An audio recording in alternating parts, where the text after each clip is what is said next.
حسنی.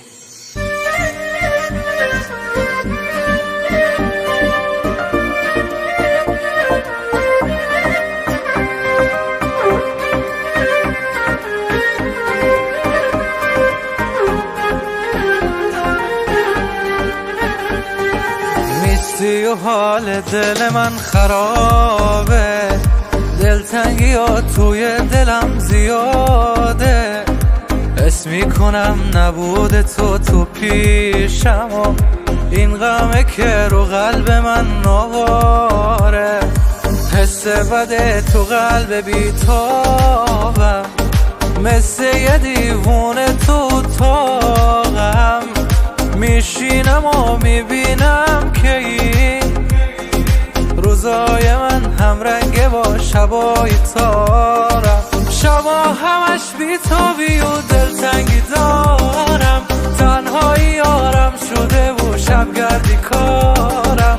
خیابونا و جاده های شهر میدونن که من دور از هوای تو چه حالی دارم. آخه دلم از عشق تو که گله داره، این آدم واسه تو بدون یه بیقراره.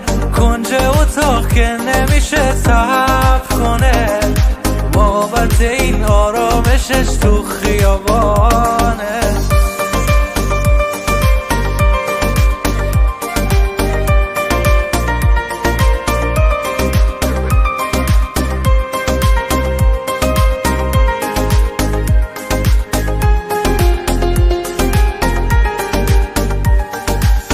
هی میخوام فراموشت کنم نمیشه، آتیش قلبا به چشم خاموش نمیشه.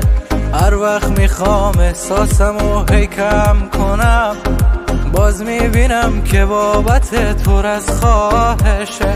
100 دفعه خواستم که دیگه دورت نگردم، با اون همه بی‌وفایی ازت دل کنم.